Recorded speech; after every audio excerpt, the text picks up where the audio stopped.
अच्छा, मुझे अपने ऊपर ताज्जुब हो रहा है, आपको वरना नॉर्मली मैं इन्हें ऐसे बिल्कुल एड्रेस नहीं करती, स्क्रीन पे होने की वजह से आपकी वो मेंटोर है रिश्मा। मेरे साथ भी अपना ऐसा ही हुआ था, जब फर्स्ट टाइम मैंने अपना प्रोग्राम लाइव होस्ट किया था, तो मेरे तो दिल की धड़कन ठक ठक ठक। और यहाँ हमारे साथ अरिश्मा है जो कह रही है कि क्राउड ज़्यादा हो तो मुझे परफॉर्म करने का मज़ा आता है, दिखाने लग जाते हैं। का वो सहाफ़ी मिल जाता है जो अखबार सिर्फ वो देखता है या वो लड़की देखती है बस। इसके अलावा किसी को नहीं पता होता। वो उसको कहते हैं तुम स्टार बन जाओगी, वो उसका एक शूट करता है और वो उसी अखबार में पब्लिश कर देता है और वो कहती है आई एम मॉडल। इसका वेट भी होता है? इसका 15 kg है। तो जब तुम घंटा घंटा परफॉर्म कर रही होती मेरे ब्लड क्लॉट्स बन जाते हैं। ओहो। और लोगों को पता भी नहीं, जो एंजॉय कर रहे होते हैं आपका ढोल, उन्हें नहीं पता कि अरिश्मा कितनी स्ट्रगल के साथ और कितनी मेहनत के साथ हाथों में मेरे छाले पड़ जाते हैं। अरिश्मा, ये तुम्हारे ये क्या है? This is all says about my dad, because अभी उनको गए हुए 2 साल हो गए हैं और मैंने उनको अपने पास से 1 सेकंड के लिए भी अलग नहीं होने दिया। अभी जैसे आप इसको पढ़ोगे तो इसमें I don't call him dad, बाबा या पापा, I used to call him Coco. तो इसमें लिखा हुआ है, इसमें क्राउन है, crown because he is my king, ठीक है। Always in my mind, forever in my heart, Coco. तो जब वो कोई पढ़ता है ना तो वो कोको। शादी जब कभी की भी तो मेरे नाना बू और मामा की मर्जी से ही होगी। I don't believe in love marriage, क्योंकि लव निकल जाता है, खाली मैरिज रह जाती है। आपने ढोल सुना, आपको कैसा लगा? बहुत अच्छा है, ऐसा ढोल मैंने कभी सुना नहीं है। Thank you. रूम के अंदर नाच रहा था, सॉलिड, इतनी एनर्जी, फैंटास्टिक।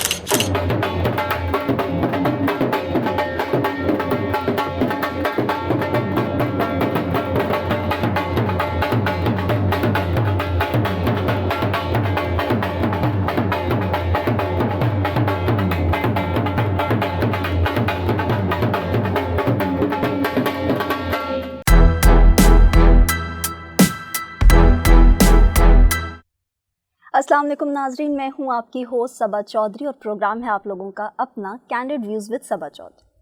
आज की जो मेहमान इस वक्त मेरे साथ मौजूद हैं, मज़े की बात यह है कि वो सिर्फ एक स्टार और एक सेलिब्रिटी नहीं है, बल्कि मेरी बहुत ही प्यारी सी दोस्त भी हैं। और इसका फ़ायदा ये है कि आप लोग तो उन्हें as a star, as an artist जानते हैं, लेकिन मैं उन्हें एज ए पर्सन भी जानती हूँ। और जितना खूबसूरत उसका आर्ट है, उससे ज़्यादा खूबसूरत वो इंसान है। आज अपनी गेस्ट की बहुत ही हिडन साइड को भी एक्सप्लोर करने की कोशिश करूंगी, जो इससे पहले इंटरव्यूज़ में ना की गई हो। पाकिस्तान की पहली फ़ीमेल ढोल प्लेयर हैं और ढोल बजा बजा के उन्होंने लोगों को जनाब अपनी उंगलियों के इशारों पे नचाया है। बात कर रही हूँ मैं अरिश्मा की। अस्सलाम वालेकुम। वालेकुम अस्सलाम। कैसी हैं आप? मैं ठीक हूँ। आज ये हाथ आ गई हैं, वैसे ये हाथ नहीं आती हैं, तो कहाँ होती हैं आप? मैं इधर आपके पास ही, आपके दिल में। हमारे दिल में बिल्कुल। अरिश्मा, तुम सबके दिलों में हो। मैं वैसे भी अगर कहीं जाती हूँ और कभी तुम्हारा नाम लेती हूँ ना कि अरिश्मा, कहती हूँ वो जो ढोल बजाती हैं, मैं कहती हूँ हाँ वही। तो everybody knows you. I am so impressed कि you are female and still तुमने मर्दों की दुनिया में अपना एक मुकाम बना लिया। Thank you. अच्छा, सवालों का सिलसिला शुरू करते हैं अरिश्मा। और सबसे पहले जो मेरा एक बड़ा ही बेसिक सा सवाल होता है और मैं अपने तमाम गेस्ट से करती हूँ, सबसे पहले तो ये बताओ कि ये जो ढोल प्ले करने के लिए इंस्पिरेशन थी, शौक़ था, इंस्पिरेशन थी, किसी को देखा था, कहाँ से ये शौक़ पैदा हुआ? मुझे डिफरेंट इंस्ट्रूमेंट्स प्ले करने का शौक़ था, लाइक गिटार, हारमोनियम, कॉन्गो, और उसके बाद आई जंप इनटू ढोल। और जब से आई स्टार्टेड ढोल तो एक ये डिफरेंट सी ही एक फील है। जब आप एक मतलब नॉर्मल कोई और इंस्ट्रूमेंट प्ले कर रहे हैं और आप एकदम ढोल पे स्विच करेंगे ना, तो मतलब मैं जो फील करती हूँ इट्स अ डिफरेंट स्टफ। और मेरी ढोल में जो इंस्पिरेशन है वो है Jasmeet Kaur. She is from India and she is sister to me. और ये बहुत बड़ी बात होती है, आपकी इंस्पिरेशन आपको बच्चों की तरह गाइड करे, बेटियों की तरह, बहनों की तरह समझे। ज़बरदस्त। और आपकी एक एक मिस्टेक को बताए कि बच्चे आज यहाँ पे ठीक था, यहाँ पे गलत था। तो I am blessed to have her. Definitely. और वो आपकी काइंड ऑफ मेंटोर भी होगी कि वो आपको करेक्ट। अच्छा, मुझे अपने ऊपर ताज्जुब हो रहा है, आपको वरना नॉर्मली मैं इन्हें ऐसे बिल्कुल एड्रेस नहीं करती, स्क्रीन पे होने की वजह से आपकी वो मेंटोर है अरिश्मा। और वो आपको सिखाती हैं, बताती हैं, तो कितना अच्छा महसूस होता बिल्कुल। होगा कि जो आपकी इंस्पिरेशन है वही आपकी टीचर भी है, उस्ताद भी है। बिल्कुल ऐसे ही है कि आपकी इंस्पिरेशन आपको बच्चों की तरह समझे, आपको गाइड करे कि चीज़ बताए, इससे बढ़ के क्या होता है। डेफिनेटली ऐसा ही है। और छोटी सी है मेरी दोस्त, लेकिन बड़ी जिम्मेदारियां संभाली हुई हैं इसने।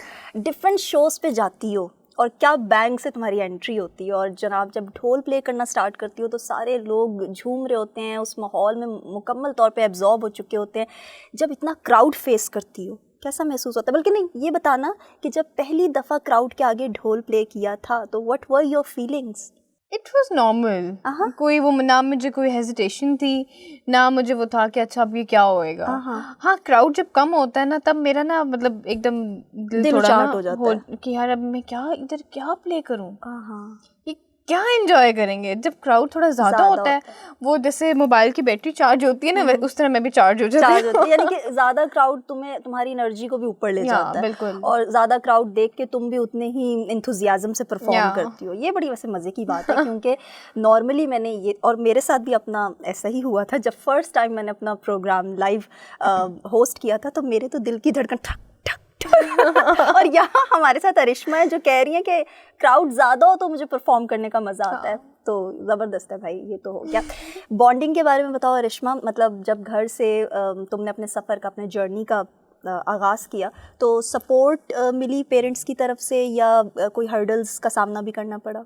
मैंने जंप इनटू मीडिया, उस वक्त मैं टेनिस खेलती थी, तो मेरी मदर को पता है, फादर को पता है, ये कभी भी कुछ भी बोल देगी। अच्छा।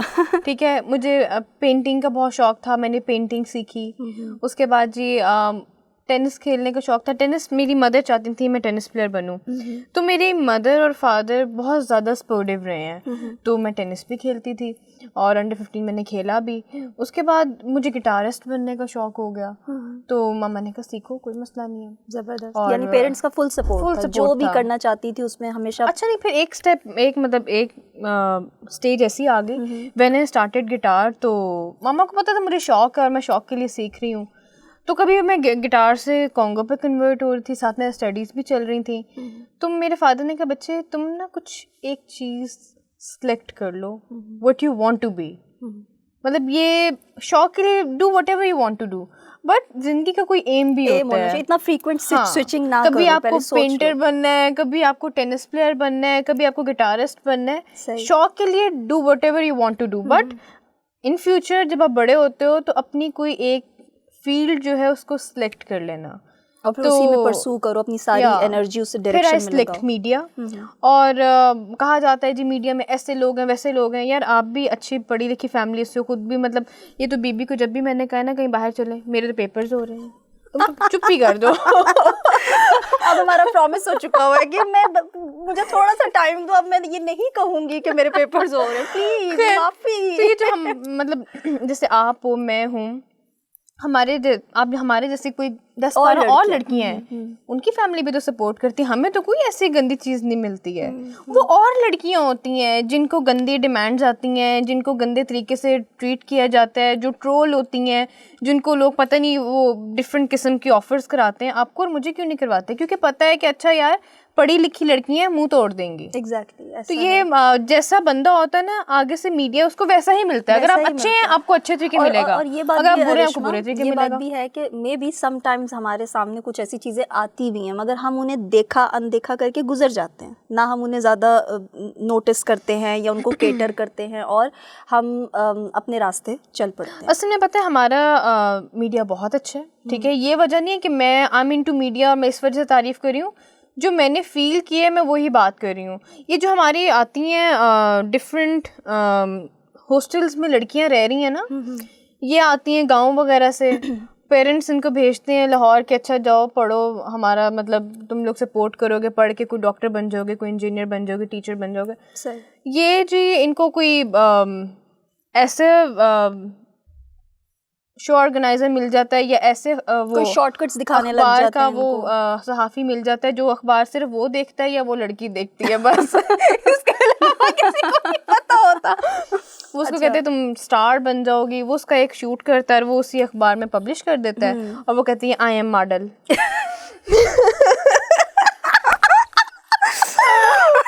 मॉडल बन बन जाती है। फिर वो मॉडल वो जो मॉडल होती है ना वो फिर हम जैसों का ना माहौल रिप्यूट खराब करती है। वो जो मॉडल होती है ना तो मॉडल साहिबा देखें जी, जिनको शौक है आप अपने पेरेंट्स के सपोर्ट के साथ हैं। अगर आपको पेरेंट्स नहीं सपोर्ट करते हैं तो आप बिल्कुल मत आएं, सीधी बात है। क्योंकि आपकी वजह से जब आप आके मॉडल बनती है ना तो हम जैसों का बिना कैरेक्टर खराब होता है लोग फिर हमें भी वैसा समझते हैं। अच्छा, ये तुमने बड़ी अच्छी बात की है कि अगर पेरेंट्स सपोर्ट नहीं करते तो फिर मत आए। फिर वही कर लो जो आपके पेरेंट्स चाह रहे हैं, पढ़ लो, या डिग्री ले पेरेंट्स लो, की सुन लो या अपनी शादी सुनवा लो। हाँ, करनी तो अपने एंड पे शादी है तो शादी कर लो। अच्छा, सही हो गया, ठीक हो गया। ये तो अरिश्मा ने एक कह लें कि थोड़ी सी डार्कर साइड ऑफ मीडिया के जो लोग आकर इसको सही से हैंडल नहीं कर पाते, ख़ुद भी मिसट्रीट होते हैं और दूसरों के आने वालों के लिए या काम करने वालों के लिए भी मुश्किलात पैदा कर देते हैं। बिल्कुल ठीक कह रही हो। थोड़ी सी चैलेंजेस की चूँकि बात चल पड़ी है तो अरिश्मा मुझे ये बताओ कि काफ़ी टाइम से माशाल्लाह से तुम काम कर रही हो और काम ही तुम्हारा मर्दों के बीच में होता है, उनके बीच में तुमने परफॉर्म करना है, आना जाना, ट्रैवलिंग, 100,000 शोज़। तो चैलेंजेस, कैसे चैलेंजेस होते हैं जिनका तुम्हें सामना करना पड़ता है काम के दौरान? वेडिंग इवेंट जो होता है उस पे तो मतलब मेरी अपनी पूरी टीम साथ होती है। सही। बैंड मेंबर्स हैं, मैनेजर है, उससे हट के एक सिक्योरिटी की टीम होती है जो कि सिर्फ मुझे पता होता है कि ये लोग मेरे साथ हैं। सही। मुझे वो बिल्कुल शौक नहीं है कि मैं स्क्वाड लगवाऊं और दिखाऊं कि जी मैं रिश्मा और ये मेरे बाउंसर्स हैं, नहीं। ठीक। जितना आप उसको हिडन रखेंगे, हाँ, जितना आप हिडन रखेंगे उतना आपके लिए अच्छा है। क्योंकि मुझे उस वक्त वो सेफ्टी पर्पस के लिए चाहिए होते, मुझे शो शाह के लिए नहीं चाहिए होते। मुझे वो अपनी वो नहीं दिखानी होती कि ये स्वैग नहीं दिखाना होता। तो जहाँ स्वैग दिखाना होता है वहाँ मैं दिखा भी देती हूँ, लेकिन अल्लाह का शुक्र वैसे आज तक मैंने दिखाया नहीं। ये कोई बहुत ही कोई चीप हरकत होती है कि जी मेरे साथ गार्ड्स हैं। भाई आपने अगर वो गार्ड्स रखे हैं तो अपनी सेफ्टी के लिए रखिए, कि ये नहीं कि आपने वो दिखाना है कि जी मेरा स्वैग है। स्वैग वाला कोई चक्कर नहीं होता। उस वक्त मेरे ज़हन में होता है कि जी परफॉर्म करना और वापस निकलना है। और अल्हम्दुलिल्लाह मैंने जितने, अगर मैंने कोई 200 से ऊपर इवेंट किए हैं, मैं करती फैमिली इवेंट हूँ, वेडिंग इवेंट्स करती हूँ, कॉर्पोरेटिव इवेंट्स करती हूँ, मेरे साथ आज तक बदतमीजी नहीं हुई है। लेकिन बट स्टिल देखिए मेरे इंस्टा पे, स्नैपचैट पे, यूट्यूब पे या किसी भी सोशल ऐप पे मुझे एक बंदा, कोई बंदी है, बंदा है, वो मुझे क्यूरी दे रहे हैं और मैं उनको नहीं जानती और मैंने उनका इवेंट करना है, तो मैं ऐसे मुंह उठा के तो नहीं जा सकती हूँ। तो ये मतलब ये दो टीम्स जो हैं, एक तो मेरी सिक्योरिटी की और एक मेरे बैंड मेंबर्स, ये मेरे साथ होते हैं। और इवन मेरे बैंड मेंबर्स को भी नहीं पता होता कि मेरी सिक्योरिटी में आज कौन है, क्योंकि मैंने कभी इंट्रोड्यूस ही नहीं करवाया। क्योंकि आप जब एक चीज़ को लेके चल पड़े हैं तो डोंट ट्रस्ट एनीवन। बस आपको पता होना चाहिए कि आपके ये बंदे आपके साथ ठीक हैं, बाकी किसी को भी नहीं पता। तो ना अब वो क्या होता है कि वेडिंग इवेंट पे चलें, ये टीम होती है। अब कॉर्पोरेटिव पे क्या होता है, उसके लिए मुझे ज़्यादा सिक्योरिटी नहीं चाहिए होती है, क्योंकि मैंने बैक स्टेज से आना है, स्टेज इतना हाइटेड होता है, परफॉर्म किया और वापस मैंने गाड़ी में बैठ जाना है। बट स्टिल उसमें भी सिक्योरिटी होती है। अब कॉर्पोरेटिव इवेंट में मेरे साथ बहुत दफ़े ऐसे हुआ है, मैं उनका नाम नहीं लूँगी, she is very famous artist, उन्होंने ना मेरा ढोल फाड़ दिया। किसी को कहा कि ना इसके ढोल में चाबी मार दो ना, उसने ना मेरे ढोल में ना ऐसे बजाया ना, वो स्क्रीन तो ये है, यानी काम के दौरान आपको दूसरे काम करने वालों से भी परेशानी का सामना करना पड़ जाता है। ये है, अब ये उसको ना थोड़ा सा यूं करेंगे वो फट जाएगा। ढोल फट गया। अच्छा, मैं ना उसको चेक कर रही थी, मैंने कहा ये आवाज़ ऐसी क्यों कर रहा है। मैंने ऐसे वो उसका इसको पूड़ा बोलते हैं साइड को ना, पूरा फट गया। मैंने कहा क्या करूं। अब ना मेरी आदत है, जब हम नया ढोल तैयार कर रहे होते हैं ना, जैसे जो इसके जो फ्लफ़ी हैं, इसकी डिकोर की चीज़ें हैं, इसका स्ट्रैप है, इसका पुड़े हैं, इसके साइड वाली जो किनारी है, ये मैं अपनी नज़रों के सामने बनवाती हूँ। अच्छा। सिर्फ मैं इसको ना ये जो खींचते हैं ना, इसको ट्यून करते हैं, ये नहीं मैं कर सकती क्योंकि मेरा बैक पेन निकल आता है, इसमें बहुत जान लगती है। बाकी तकरीबन मुझे सारा ढोल बनाना आता है, तरीका मुझे आता है, लेकिन वो जो जोर वाला चीज़ है ना वो मुझसे नहीं होता, क्योंकि वो बहुत ही कोई डिफिकल्ट है, वो एक मर्द ही कर सकता है। या अगर वो पेच वाला ढोल हो वो तो मतलब बंदा ईजी कर लेता है, लेकिन वो पेच वाला ढोल लगता है। इसका वेट भी होता है? इसका 15 kg है। तो जब तुम घंटा घंटा परफॉर्म कर रही होती मेरे ब्लड क्लॉट्स बन जाते हैं। ओहो। और लोगों को पता भी नहीं, जो एंजॉय कर रहे होते हैं आपका ढोल, उन्हें नहीं पता कि अरिश्मा कितनी स्ट्रगल के साथ और कितनी मेहनत के साथ हाथों में मेरे छाले पड़ जाते हैं। ये अभी तो मैंने ड्यू टू कोविड मैं थोड़ा इतना रनिंग में नहीं हूँ, तो मेरे हाथ अभी नॉर्मल हो गए, वरना ये मेरा ये पूरा जो पार्ट है ये स्वेल हुआ हुआ होता है, और ये स्किन जो इतनी हार्ड हो चुकी हुई होती है वो प्ले कर करके वो छाला बनता है, वो छाला ख़राब हो जाता है, फिर दोबारा वो ड्राई हो जाता है, बड़ा so people really need to realize this कि आप लोग एक कमेंट दे देते हैं क्रिटिसाइज करने में कि अच्छा नहीं था भाई, आज मज़ा नहीं आया, लेकिन एक बंदे की कितनी एफर्ट और कितनी जिद्दोजहद है जो उसमें शामिल होती है। मैं तो हैरान हूँ तुम्हें मतलब इस तरह से भी बॉडी पेन्स, एक्स और ब्रूजेस और इन सब का भी सामना करना पड़ता है। Okay, so coming back to the कि जो लोग आपके साथ काम कर रहे होते हैं उनकी भी कुछ हरकतों की वजह से चैलेंजेस फेस करना पड़ जाते हैं अपनी परफॉर्मेंस को लेकर, तो ये तो एक बहुत ही ज़्यादा नेगेटिव चीज़ है। लेकिन आप ये देखें, अल्लाह जिसको इज़्ज़त देता है उस फटे हुए ढोल के साथ मैंने, अब मुझे पता था, मैंने जब ढोल अपनी नज़रों के सामने मैं बनवाती हूँ, उसका बनवाने का मकसद ये होता है कि कभी ऐसा हो जाए तो मैं क्या करूँ। मैंने उसी वक्त ना गाड़ी में ना डिग्गी में हर चीज़ पड़ी हुई होती है। अच्छा, मैंने, मेरा मैनेजर है, मैंने उसको कहा बैटरी इस्त्री लेके आ। कहती क्या? मैंने कहा इसने ना मेरा ढोल फाड़ दिया, इस्त्री और एक दुपट्टा लेके आ। वो मैंने उस पर रखी, उसको ना प्रेस किया, उसको टेप लगाई, थोड़ा सा और प्रेस किया, वो ना उसका जो ना ये जो एक्सरे है थोड़ा स्ट्रेच हो गया, उसको मैंने चेक किया, ठीक हो गया, रेडी टू गो। ओके, मैंने उस फटे हुए ढोल के साथ 8 शोज़ किए, ज़बरदस्त। और वो सिर्फ मुझे पता था या मेरे मैनेजर को पता था कि ढोल में प्रॉब्लम है, फटा, और किसी को मैंने पता नहीं चलने दिया कि ढोल फटा हुआ है। बहुत मज़ा आ रहा है मुझे अरिश्मा से बातें करते हुए। दोस्त को इंटरव्यू करने की ना बात ही कुछ और होती है, पर दोस्त की एक चीज़ है जो मैं अक्सर देखती हूँ लेकिन मैंने कभी पूछा नहीं, अरिश्मा ये तुम्हारे ये क्या है? This is all says about my dad, because अभी उनको गए हुए 2 साल हो गए हैं, और मैंने उनको अपने पास से 1 सेकंड के लिए भी अलग नहीं होने दिया। अभी जैसे आप इसको पढ़ोगे तो इसमें I don't call him dad, बाबा या पापा, I used to call him Coco. Sweet. तो इसमें लिखा हुआ है, इसमें क्राउन है, crown because he is my king, ठीक है, always in my mind, for ever in my heart, Coco. तो जब वो कोई पढ़ता है ना तो वो कोको, तो वो मेरे साथ अलाइव है, जिंदा है मेरे साथ। अब जी यहाँ पे जनाजा नहीं होता, नमाज नहीं होती, वज़ू नहीं होता, भाई देखें मैंने अपनी कब्र में जाना है, आपने अपनी कब्र में जाना है, ये मेरा और अल्लाह का मामला है, तो इसलिए आप इस पर कोई कमेंट नहीं पास करिएगा और ना मुझे इस पर कोई कमेंट पास करना है, ये मेरा और अल्लाह का मामला है। मैं अच्छी हूँ बुरी हूँ ये अल्लाह को पता है, आप अच्छे बुरे हैं ये आपको पता है, बस बात खत्म। बिल्कुल ऐसा ही है, और ये तुम्हारा तरीका है उन्हें याद रखने का या उनकी यादों को अपने साथ जोड़े रखने का, जो कि वैसे भी नहीं जा सकती ना तुम्हारे दिल से ना तुम्हारे दिमाग कभी भी से। नहीं। तो अच्छा, थोड़ी सी हम ज़रा टॉपिक अपना डाइवर्ट करते हैं, कहीं ये रोने ना लग जाए, इमोशनल ना हो जाए, फिर पता नहीं मैं इमोशनल अरिश्मा को कैसे हैंडल करूँगी, इसलिए हम दोबारा से ज़रा ट्रैक वाले सवालों पर आ जाते हैं। अरिश्मा, कोई फ्यूचर प्लान्स के हवाले से बताओ, शादी के अलावा। वरना सारे लड़कों ने बेचारों ने परेशान हो जाना है। शादी भी बहुत दूर है, और शादी जब कभी की भी तो मेरे नाना बू और मामा की मर्जी से ही होगी। I don't believe in love marriage, क्योंकि लव निकल जाता है, खाली मैरिज रह जाती है। और लव चला जाता है, मैरिज रह जाती है। Okay. तो और मुझे कोई अमीर तरीन बंदा नहीं चाहिए, मुझे एक नॉर्मल, मतलब बस एक रीजनेबल सा लड़का चाहिए, जो कि मतलब मुझे नहीं आउडी वाला, मर्सिडीज वाला, फरारी वाला, मुझे सिर्फ होंडा सिविक या ग्रैंडे, टोयोटा ग्रैंडे वाला भी चलेगा। कितनी प्यारी सोच है, वरना आजकल लड़कियों के दिमाग बहुत ख़राब हुए हैं वाकई में, और कितनी अच्छी सोच है कि इंसान अच्छा हो, हाँ, और दिल का अच्छा हो, प्यार करने वाला हो, ख्याल रखने वाला हो, पैसे कम भी होंगे तो चलेगा। हाँ। तो यानी तुमने होप दे दी है बहुत सारे मर्द हजरात को। चांस है अभी भी। मेरे ना नाना बू से रब्ता करेंगे, क्योंकि मैं लव मैरिज नहीं करूँगी, या मेरी मामा को अरेंज मैरिज करूँगी, लव मैरिज नहीं करूँगी, तो आप मेरी मामा को अप्रोच करें। चलो जी, सही हो गया, ठीक हो गया। और चलो ये तो हो गई फ्यूचर प्लान्स में जी ये है कि कमिंग अप में मैंने एक फ्यूजन किया है ढोल के साथ। मुझे देखा देखी बहुत लोगों ने जंप इन किया ढोल में, और best of luck to them. तो जैसे शुरू में मैंने एक डिफरेंट चीज़ में लेके आई थी, तो वो जो चीज़ मैं लेके आई हूँ, अब उस चीज़ को देखा देखी हर बंदा करने लग गया।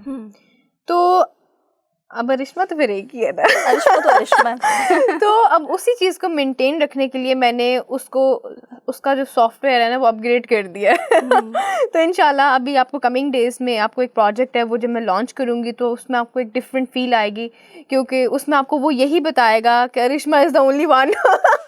इंशाल्लाह और उसके बाद देखा देखी कोई और कर ले तो मैं कुछ नहीं कह सकती, लेकिन ये जो आइडिया था ये सिर्फ मेरा अपना अकेले का था।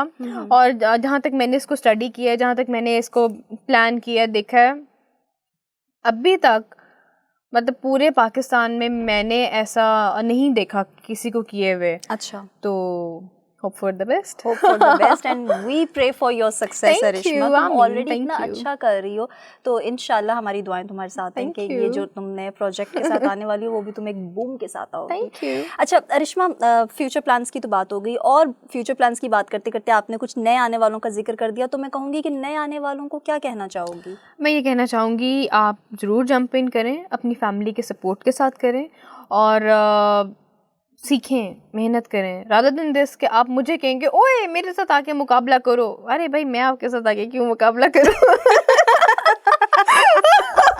आप मेहनत करें, देखिए आप सीखें। मैंने भी तो मेहनत किया और अभी भी मैं कर रही हूँ, अभी भी मैं सीख रही हूँ। अगर मैं 4-4 हज़ार के सामने क्राउड के सामने मैं अगर परफॉर्म कर रही हूँ तो दैट डज नॉट मीन कि मैं अभी परफेक्ट ढोल प्लेयर हो गई हूँ। नहीं, ऐसा नहीं है, ऐसा बिल्कुल भी नहीं है। इंसान सीखता रहता है, आप जितनी देर फील्ड में हैं आप ऐसे उसको ही है। सीखते रहते हैं। ऐसा नहीं हो सकता कभी भी कि आप कहें कि नहीं भाई आई एम अकॉम्प्लिश्ड, No. मैंने मतलब सब सीख लिया, ऐसा नहीं होता। ऐसा नहीं है। और बहुत बंदियों ने मुझे कहा है कि आप हमें क्लास दें, हमें सिखाएं, आप एकेडमी। अरे मैं तो अभी खुद सीख रही हूँ, मैं आपको क्या सिखाऊं? तो मैं अपना किसी को स्टूडेंट बनाने के बजाय मैं अपने सर को रेकमेंड करती हूँ। Sir Imran is my teacher, तो मैं सर का नंबर देती हूँ, सर आप इसको सिखाएं। मैंने कभी जेलस नहीं हुई हूँ कि सर इसको सिखा देंगे या आगे निकल जाएगी। देखें जी, जो मेरे नसीब में वो मेरे नसीब में है, बेशक, वो कुछ भी हो जाए वो नहीं हट सकता। वो अल्लाह ने जो लिख दिया है वो मुझे मिल के रहना है। वो राइट हो जाए, लेफ्ट हो जाए, ऊपर हो जाए, नीचे हो जाए, वो होना ही होना है, क्योंकि वो अल्लाह ने जो कह दिया है। तो बाकी इंसानों का क्या है? बिल्कुल। तो इसलिए मुझे किसी इंसान से कभी जेलसी नहीं। हाँ, मुझे एक बात पे जेलसी ज़रूर होती है, जब मामा यशल को ज़्यादा प्यार कर दें तब मैं बहुत जेलस होती हूँ। जब टिम्मी की कोई और फ्रेंड हो जाए, अच्छा ये बंदी स्टेटस नहीं लगाती, अगर ये कोई स्नैपचैट या स्टेटस लगा मैं इसका भी सर फाड़ दूँ, क्योंकि मेरे से ना शेयरिंग नहीं होती। मैं अपने हर रिलेशन में ना बहुत ज़्यादा पॉजेसिव हूँ। वो मेरी कोई फ्रेंड है, मैंने उसके साथ भी पॉजेसिव हो जाने। तुम उसके साथ क्यों मिली? वो मामा है, मामा ने अगर मेरी बहन के बच्चों को प्यार कर दिया तो मामा आपने क्यों किया? अब काका मैं हूँ, बुड्ढा मैं हूँ। बहन है, दूसरी बहन से ज़्यादा वो एंगेज हो गई है, उसको ज़्यादा थोड़ा इंपॉर्टेंस दे दी है। तो मैं पहले हूँ, I'm the छोटा वन, I'm the लाडला वन, मैं पहले ये मेरे में एक है। So this is a softer side of अरिश्मा। इसको आप जेलसी कह लें, इसको आप पागलपन कह लें, इसको कुछ भी कह लें, इसको साइको कह लें, जो मर्जी कह लें। ये मेरे अंदर एक बीमारी है। प्यार का अंदाज है तुम्हारा, मैं ना तुम मतलब शेयर नहीं कर सकती। हम मुझसे शेयर नहीं होता। केयर, अटेंशन, हाँ। लव अरिश्मा शेयर नहीं कर सकती। होती। अरिश्मा की इतनी प्यारी सी, क्यूट सी, सॉफ्टर साइड है जो इस इंटरव्यू में खुलकर सामने आ रही है। ऑल्दो ये अपने आप को साइको कह रही है, लेकिन इसका प्यार करने का अंदाज बहुत ही स्वीट और क्यूट और थोड़ा सा पॉजेसिव है। तो क्या हो गया, है ना भाई? इंसान अब लोगों को वो पागलपन नहीं लगता है ना। तो वो होता ही है कि बहन मुझे बहुत ज़्यादा समझाती है कि देखो वो दूसरी बहन भी है, इस तरह से मत किया करो। और मामा भी मुझे कहती हैं तुम बहन के बच्चों से प्यार नहीं करने देती। तो मुझसे नहीं बर्दाश्त होता, मुझसे नहीं मामा शेयर होती हैं। She is a small baby. कोई बात नहीं अरिश्मा, ऐसे जैसे जैसे बड़ी होगी ना शेयर करने की आदत हो जाएगी। 24 और तो बड़ी हो अभी जाओगी तो फिर शेयर करने की आदत। मेरी मामा नहीं मुझसे शेयर होती हैं। चलो ठीक है अरिश्मा, इतनी जगह पे जा के परफॉर्म किया है और इतने इवेंट्स में तुमने परफॉर्म किया, किसी इवेंट में कोई ऐसा वाकया जो तुम्हें अभी भी याद हो और कुछ ज़बरदस्त वहाँ पे हुआ हो कि तुम्हें आज भी तुम उस मोमेंट को मिस करती हो, कोई ऐसी बात? I was performing in Sialkot, तो वेडिंग इवेंट था। तो मैं वहाँ पे जब पहुँची तो उन्होंने एक ग्रीन रूम बनाया हुआ, तो मैं वहाँ पे जाके बैठी तो सुखबीर वो सिटिंग ओवर देयर ना, तो I was like oh Sukhbir. तो मैं फिर चुप कर गई, मैंने कोई रिस्पॉन्ड नहीं किया। मैंने कहा पता नहीं मैं हेलो बोलूँ और मुझे जवाब ना दे, तो इट्स रियली इंसल्टिंग। क्योंकि हमारे 1-2 कलीग्स हैं जो इस तरह का एटीट्यूड रखते हैं, जो वहाँ बैठते हैं, वो कहते हैं यहाँ पे कोई ना आए, मेरे बैंड मेंबर मत आए। ये वो बहुत गंदा बिहेव करते हैं, मुझे नाम नहीं लेना। तो अगर आपके पास फेम है तो उसका बिल्कुल ऐसा फ़ायदा नहीं उठाएं कि अगला बंदा हर्ट हुए, आप उसको उस चीज़ को ओन करें, आप बताएं कि यार आप डाउन टू अर्थ हैं, आप देखें अगर ये जो लोग हमें देख रहे हैं हम इनकी वजह से ही हैं, इन्हीं की वजह हम से, इनके साथ सीधे हो जाएंगे तो फिर क्या बिल्कुल, फ़ायदा, बिल्कुल, फिर बिल्कुल, ये ज़बरदस्त मतलब बात। इतनी मेहनत करने का क्या मतलब वो है। ज़बरदस्त बात। तो मेरे जहन में वो वाला आर्टिस्ट था, तो मैंने कहा वो भी सेलिब्रिटी है, तो ये ना हो कि इन दोनों की कोई सेम केमिस्ट्री मिलती हो तो इंसल्ट हो जाए। फिर मैंने इतना रिस्पॉन्ड नहीं किया, तो काफ़ी देर बैठने के बाद ना मैंने ऐसे स्माइल पास की, तो उन्होंने हेलो बोला, तो इनका कैसे हैं आप, ठीक हैं? कहते क्या करती हैं आप? मैंने कहा जी आई एम अ म्यूजिशियन। तो कहते अच्छा, कहते क्या प्ले करती हैं? मैंने कहा ढोल। कहते ओ पाकिस्तान में भी बंदियाँ प्ले करती हैं? ओ Okay. मैंने कहा जी I am the only one. तो कहते अच्छा, कहते कि तो जब आप प्ले करेंगे तब मैं बता सकता हूँ। That was like okay. मैं गई, मैं परफॉर्म करके जब वापस आई तो सुखबीर भंगड़ा गए। मैंने कहा सर कैसा लगा आपको? तो उन्होंने कहा वंडरफुल, मतलब एक खूबसूरत होने के साथ ऊपर से ढोल प्लेयर, आई हैवंट सीन इस तरह की ढोल प्लेयर, आई नेवर सीन। तो खैर उन्होंने फिर ना, मैंने सुखबीर ने तो मानना ही था भाई, हमारी ढोल प्लेयर प्यारी तो है, ढोल भी इतना अच्छा बजाती है, I would love to perform with you. तो वो मेरे साथ बैठे, तो फिर मैंने एक वीडियो बनाया जिसमें वो वीडियो में कह भी रहे हैं कि अरिश्मा बहुत अच्छा ढोल प्ले करती है, तो वो बड़े अच्छे रिव्यूज थे। हाँ, तो चले हम वो वीडियो ही देखते हैं। श्योर। आपने ढोल सुना, आपको कैसा लगा? बहुत अच्छा, ऐसा ढोल मैंने कभी सुना नहीं है। Thank you. रूम के अंदर नाच रहा था, सॉलिड, इतनी energy, fantastic, well done, I am very proud of you. Are the embodiment of all women. I mean, I would love to see more role plays. I hope you inspire other women as well to do things that people thought only men can do. I mean, you are amazing. Thank you so much. अरिश्मा, तुमने अपने busy schedule में से आज हमारे लिए वक्त निकाला। बड़ी मुश्किलों से ये बंदी हाथ आई थी, लेकिन आ गई। आना ही था, नहीं आना नहीं आना था ना, तो बेटा फिर आपको पता ना क्या होना। जी बिल्कुल। अच्छा, लेकिन to be honest thank you so very much, तुमने थैंक यू टू यू कि आप आई और फाइनली आप आ गई हैं, आपको अपनी पढ़ाई से टाइम मिल गया। क्योंकि जब भी सबा से बात होती है, यार मेरे तो एग्जाम्स हो रहे हैं, या सबा नॉर्दर्न एरिया में गई भी होती है अपनी बहनों के साथ। सबा को ज़िंदगी में सिर्फ 2 काम है। अभी शुक्र है ये यूट्यूब की तरफ आई, अपने शो की तरफ आई, तीसरा काम अल्लाह ने इसको ज़िंदगी में दे दिया है, वरना ज़िंदगी में इसको सिर्फ 2 ही काम है, या नॉर्दर्न एरिया या पढ़ाई। नहीं, आप ये काम करना है, क्योंकि इतने प्यारे प्यारे दोस्तों की सपोर्ट जो है तो करना ही करना है। लेकिन तुमने अपने बिजी स्केड्यूल में से, मैं तो चलो बस कर दो यार, थोड़ी सी बेली रहती हूँ, लेकिन तुमने अपने बिजी स्केड्यूल में से वक्त निकाला है मेरे लिए, उसके लिए thank you so very much. Don't be thank you, my little don't be thank you. And इससे ज्यादा अच्छा ढोल प्लेयर मैंने आज आपका वैसे मेकअप बहुत अच्छा हुआ। Hi, thank you thank you Arishma. Okay viewers, अपने नेक्स्ट प्रोग्राम में मैं प्रॉमिस नहीं कर सकती कि हमारे साथ अरिश्मा जैसी इतनी लवली सी कोई गेस्ट होंगी या होंगे, लेकिन हमारे नेक्स्ट प्रोग्राम में भी हमारे साथ कोई ना कोई गेस्ट मौजूद होंगे और आप हमारी चिट चैट इसी तरह एंजॉय कर सकेंगे। तब तक के लिए अपना और अपने इर्द गिर्द के लोगों का ख्याल रखिएगा। अल्लाह हाफिज़।